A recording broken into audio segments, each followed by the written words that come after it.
오늘 제가 여러분들 앞에서 읽은 이 본문 속에는 여러 곡식들이 언급이 되고 있습니다. 대맥이라고 불리는 그런 곡식이 나오는데 이건 뭐냐 하면 이건 보리입니다. 그리고 보리 이외에 또 다른 곡식도 나오는데 귀리라고 하는 것도 오늘 본문에 등장하고 있습니다. 근데 여러분 혹시 보리 그리고 귀리를 여러분들 잘 구별을 하실 수 있으십니까? 보리는 제가 자주 먹는 것인데도 저는 이 보리 그리고 귀리를 제대로 구별할 그런 자신이 저는 없습니다. 아마 많은 분들이 저와 크게 다르지 않을 거라고 저는 그렇게 생각을 합니다. 우리는 보리, 귀리, 그것을 가공하지 않은 채로 우리 앞에 던져 놓으면 우리는 그것이 뭔지 우리는 잘 알지 못합니다. 보리가 뭐고 귀리가 뭔지 그것을 제대로 구별하지 못하는 사람, 그런 제가 만약에 보리 농사 혹은 귀리 농사를 짓는다면 어떻게 될까요? 아마 틀림없이 농사를 망치게 될 겁니다. 그러나 농사를 짓는 농부는 다릅니다. 농부는 보리에 대해서 잘 알고 있습니다. 그리고 귀리도 잘 알고 있습니다. 농부는 보리와 귀리를 구별하는 그런 정도뿐 아니라 언제 심어야 하는지, 그리고 어떻게 돌봐야지 그것이 잘 크는지, 그리고 언제 수확을 해야 하는지 농부는 그 모든 것을 다 잘 알고 있습니다. 일반인과 농부의 차이가 이렇습니다. 이제 이런 동일한 시각으로 우리 인생을 보았으면 합니다. 인생을 꾸며나가는 일, 바로 이 일 앞에서 우리는 실상 농사일을 하나도 알지 못하는 사람과 다를 바 없습니다. 하지만 인생을 꾸며나가는 그 일에 있어서 하나님은 다릅니다. 농부가 한 식물을 키우는 데 있어서 필요한 모든 것을 다 알고 다 준비하고 하는 것처럼 하나님께서는 사람에게 있어서 무엇이 필요한지, 그리고 언제 필요한지, 그리고 어떻게 해야 하는지 하나님께서는 이 모든 것을 다 잘 알고 계십니다. 그러나 안타깝게도 많은 사람들이 그렇게 생각을 하고 있지는 않습니다. 식물에 대해서 사람들이 잘 모르면서 갖는 생각은 이겁니다. 그냥 땅을 파고 식물의 씨앗을 뿌리고 그리고 적당한 물을 주면 다 잘 자라는 것 아닌가? 사람들은 식물을 키우는 것, 거기에 대해서 그렇게 쉽게 생각을 합니다.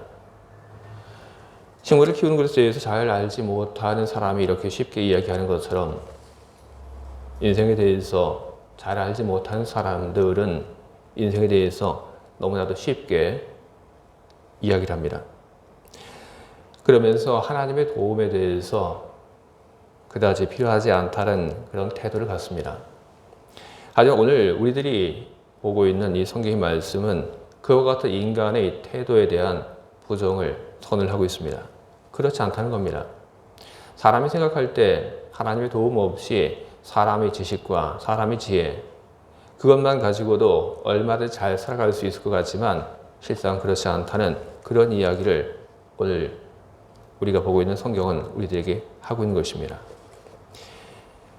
하나님의 사람에 대한 계획, 그리고 하나님의 사람에 대한 지혜, 바로 그것을 오늘 제가 여러분들 앞에서 읽은 여러 씨앗과 그리고 농부의 이야기에 대한 비유를 통해서 오늘 성경은 우리들에게 하나님의 인도함이 얼마나 중요한 것인지 우리들에게 알려주고 있는 것입니다.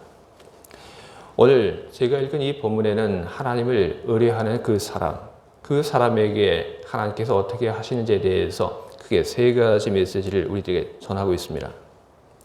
첫 번째로 농부가 식물을 심기 전에 준비하듯이 하나님을 의뢰하는 사람에게 있어서 하나님은 그 사람을 위해서 그렇게 여러 준비를 하신다는 이야기를 오늘 성경은 우리들에게 하고 있습니다. 오늘 성경 말씀 24절을 보게 되면 농부가 하는 일이 나옵니다. 쉬지 않고 갈고 그리고 고르게 한다. 이렇게 하는 이유는 간단합니다.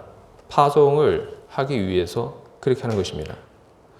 농부가 씨를 뿌리기 전에 농부는 식물을 뿌릴 땅을 준비해야 하는 것입니다. 오늘 본문에 나온 여러 식물들 중에 농부가 심을 식물, 소회향과 그리고 대회향이 있습니다. 이 둘은 둘 다 회향이라서 모양이 비슷합니다. 소회향은 독일말로 이야기하면 딜이라고 하고 대회향은 퀼멜이라고 합니다. 소회향 그리고 대회향 약 30cm 정도의 크기입니다. 뿌리가 깊게 내리지 않습니다. 그렇기 때문에 소회향과 대회향을 심을 때에는 이 식물을 심기 위한 땅을 깊게 갈지 않아도 됩니다. 하지만 보리는 다릅니다. 보리는 다 자라게 되면 그 키가 1m는 좋게 됩니다. 보리나 귀리는 뿌리가 땅속에 더 깊게 내려가기 때문에 보리나 그리고 귀리를 심을 땅에는 땅을 좀 깊게 갈아야 하는 것입니다. 농부가 각 식물을 심을 계획을 하고 그리고 그 식물을 심을 땅을 정하고 땅을 정한 다음에 각 식물에 맞게끔 땅을 고르게 하고 땅을 팝니다. 하나님 역시 마찬가지입니다. 하나님께서 우리를 어디로 인도하시기 이전에 하나님께서는 우리를 어디로 인도하실지 하나님께서는 계획하십니다. 그리고 하나님께서는 우리를 인도하실 그곳에 우리를 위한 준비를 하나님께서는 먼저 하십니다.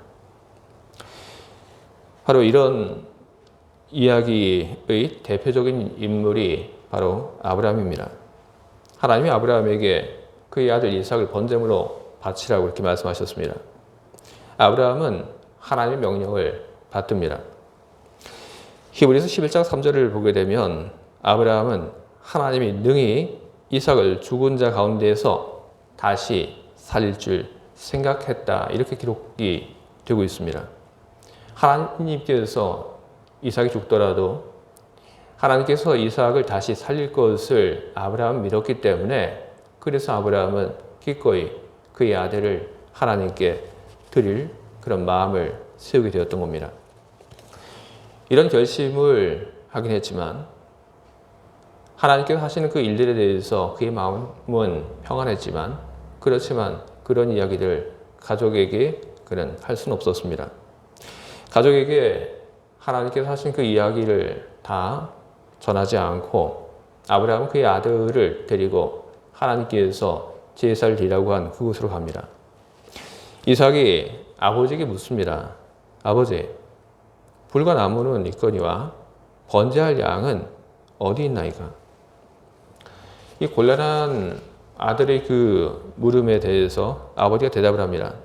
내 아들아, 번제할 어린 양은 하나님께서 자기를 위하여 친히 준비하신단다. 하나님께서 그가 고백하고 이야기했던 것처럼 아브라함이 그의 아들을 번제물로 드리려고 했을 때 하나님께서는 그의 행동을 멈추게 하셨습니다. 그리고 하나님께서는 아브라함이 하나님께 제사 드릴 그 제물을 따로 준비하셨고 그리고 그것을 아브라함에게 알려주셨습니다. 아브라함은 이 일을 겪으면서 하나님에 대해서 고백을 합니다. 여호와 이레, 하나님께서 준비하신다.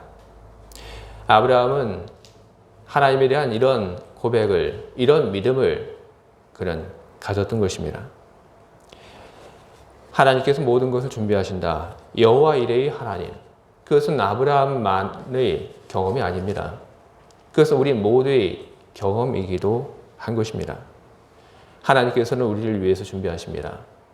하나님께서는 저와 여러분의 하나님이시고 그리고 하나님은 우리의 하나님 여호와 이레이십니다. 오늘 파종의 이야기, 여호와 이레의 하나님의 이야기를 다시 하고 있는 것입니다. 농부가 파종을 목적으로 땅을 고르고 그리고 그곳에 적당한 깊이로 땅을 미리 준비한 것처럼 하나님께서는 여러분들에 대해서 다 목적을 가지고 계십니다. 그래서 하나님께서는 여러분을 인도하시기 이전에 하나님은 먼저 여러분이 있어야 할 곳에 오셨고 그리고 하나님께서는 먼저 여러분들이 와야 할 그곳에 여러분들을 위한 준비를 하신 것입니다. 여러분들은 여지까지 수없이 많은 보냄을 받았고 그리고 여러분들은 여지까지 수없이 많은 새로운 땅을 여러분들은 경험을 하였습니다. 여러분들이 보냄을 받은 그 땅, 여러분들이 맞이한 새로운 장소들, 그 장소들 가운데서 어느 한 곳도 하나님의 준비 없이 여러분들이 보냄을 받은 곳은 단 한 곳도 없습니다. 하나님께서는 여러분들이 스위스로 왔을 때도 역시 마찬가지였습니다. 여러분들이 여기 오기 이전에 하나님께서 먼저 여러분들이 있어야 할 그 자리를 준비하셨고 그리고 그 모든 준비가 다 된 후에 하나님께서는 여러분들을 이곳으로 부르신 것입니다. 오늘 제가 읽은 이 성경의 본문이 우리에게 주는 두 번째 메시지는 농부의 씨 뿌림처럼 하나님은 각 사람을 필요한 자리에 있게 하신다는 겁니다. 씨앗을 뿌리기 전에 땅을 고르게 합니다. 그리고 깊게 팝니다. 그리고 나서 씨를 뿌리는데 씨가 뿌려지는 그 위치는 다 다릅니다. 씨를 뿌리는 데 있어서 어떤 씨는 줄줄이 심습니다. 그리고 땅을 깊게 판 곳엔 그 땅이 필요한 씨앗을 심고 그리고 그렇지 않은 곳에는 땅이 얕게 파여도 괜찮은 그런 씨앗을 심습니다. 그리고 깊게 파인 곳이라고 해서 다 아무렇게나 씨를 뿌리는 것이 아닙니다. 대맥을 저한 곳에 심습니다. 그리고 귀리를 그 가에 심습니다. 귀리를 대맥이 심어진 그 옆에 그 가에 심는 것은 귀리 키가 훨씬 더 크기 때문에 그런 겁니다. 그래서 높이 자란 그 귀리가 다른 식물을 보호할 수 있도록 하기 위해서 귀리는 모든 식물들 가장 바깥에 심게 되는 것입니다. 농부가 씨앗을 땅에 심는 것처럼 그리고 농부가 귀리를 제일 밖에 심고 그리고 대백을 그 안쪽에 심는 것처럼 하나님께서는 우리를 그렇게 심으십니다. 그런데 우리는 때로 불평하는 마음들을 갖곤 합니다. 잘못 뿌려뒀다고 우리는 생각을 합니다. 여기가 아니라고 우리는 생각을 합니다. 왜 내가 제일 밖에 있어야 하는지 우리는 불평을 합니다. 스위스가 내가 있어야 할 곳이 아니라고 하는 생각을 가지신 분들이 이 중에 있는지 모르겠습니다. 남편과 그리고 아내에 대한 그 불만이 있는 분들이 이 가운데 있는지도 모르겠습니다. 자기 직업과 그리고 공부에 대한 그 불평이 있는 분이 있는지도 모르겠습니다. 그러나 오늘 그 마음들 여러분 다 버리시기 바랍니다. 귀리와 같은 그 역할을 싫어하는 그 마음이 생길 수 있습니다. 이것은 무엇입니까? 하나님께서 과연 잘못하시고 그리고 하나님께서 과연 실수하신 것입니까? 그렇지 않습니다. 하영조 목사님의 하나됨의 열망이라고 하는 책이 있는데 그 책에 이런 내용이 나옵니다. 내가 지금 있는 이 자리가 하나님께서 예비해 주신 것이라는 그런 확신이 부족한 신앙이 흔들리고 절망하고 그리고 좌절하는 이유다. 그렇게 이야기를 하고 있는 겁니다. 여러분이 살고 있는 도시, 가족, 직장, 교회, 그리고 여러분들이 만나는 그 사람들 모두 하나님께서 머리를 짜내서 계획하신 것입니다. 그리고 하나님께서 당신의 손으로 여러분들을 이곳으로 이끄셨고 여러분을 이곳에 심으신 것입니다. 하나님은 여러분들에게 최고의 것을 허락하셨습니다. 최고의 자리를, 최고의 사람을, 최고의 직장을 하나님께서 여러분들에게 주신 것입니다. 그러니 여러분이 있는 이곳을 소중히 여기시기 바랍니다. 스위스를, 여러분의 가정을, 여러분의 직장을, 여러분의 아내를, 여러분의 남편을 여러분 소중히 여기시기 바랍니다. 마지막으로 오늘 제가 읽은 이 본문이 우리에게 주는 교훈은 농부가 곡식을 부수지 않고 껍질을 벗기듯이 하나님은 사람의 껍질을 벗기셔서 사람의 그 가치를 드러나게 하신다는 겁니다. 땅에 씨앗이 뿌려진 다음에 그 씨앗은 자랍니다. 하나님께서 자라게 하십니다. 그리고 그 씨앗이 자라고 나중에 가서는 열매가 맺어지게 됩니다. 열매가 맺어진 다음에 그 열매를 거둡니다. 나달을 모으게 되는데 방법은 다 다릅니다. 소양은 작대기로 떨고 그리고 대회양은 막대기로 떨어냅니다. 소양과 대회양은 결을 벗기지 않아도 됩니다. 그렇기 때문에 그렇게 떱니다. 하지만 보리나 귀리는 다릅니다. 보리나 귀리는 결을 벗겨야지 그래야지 먹을 수 있습니다. 결을 벗기기 위해서 어떻게 합니까?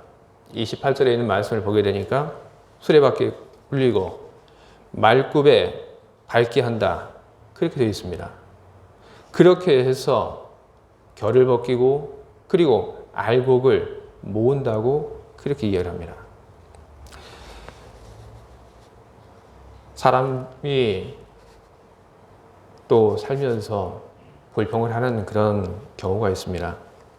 하나님께서 다른 사람에 대해서 하는 것을 보면서 하나님께서 저 사람에 대해서는 참 호들갑게 잘 하시는데 나에 대해서는 하나님께서 늘 거칠게 하신다. 그런 생각을 할 때 사람들은 때로 심술이 나고 그리 못마땅한 그런 마음이 들기도 합니다. 그런 마음이 드는 우리들, 오늘 이 성경 말씀 속에 있는 이 말씀을 기억을 해야 할 것입니다. 나달을 거둘 때 어떤 나달은 천천히 막대기로 떨어야 합니다. 그리고 어떤 나달은 그렇게 해서는 껍질이 벗겨지지 않습니다. 껍질이 벗겨지지 않으면 아직 사용할 수 없는 겁니다. 껍질을 벗기기 위해서 그래서 수레바퀴에 굴리고 말굽에 밟히게 그렇게 하는 겁니다. 사람 역시 마찬가지입니다. 사람이 다 다릅니다. 그래서 어떤 사람에게 대해서는 소향과 대향의 그 열매를 모으는 것처럼 그렇게 부드럽게 사람을 대하면 그 사람의 그 열매가 드러나게 됩니다. 하지만 어떤 사람은 다 다릅니다.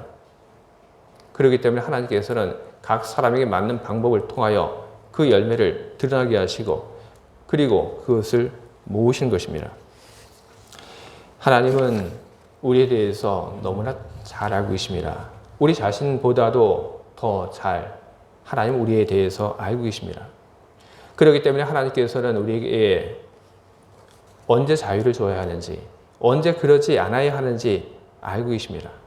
언제 달래주어야 하는지, 그리고 언제 연단해야 하는지 하나님은 너무나도 잘 알고 계시고, 그리고 하나님께서는 하나님이 알고 계신 것을 따라서 우리들에 대해서 일을 하고 계신 것입니다. 농부는 나달을 모으고 그리고 그 나달 속에 숨겨진 그 알곡을 모으는 그 과정들 속에서 간혹 곡식을 부숩니다. 하지만 하나님은 단 한 알의 곡식도 부수지 않습니다. 바로 그 말씀을 여러분 기억하시기 바랍니다.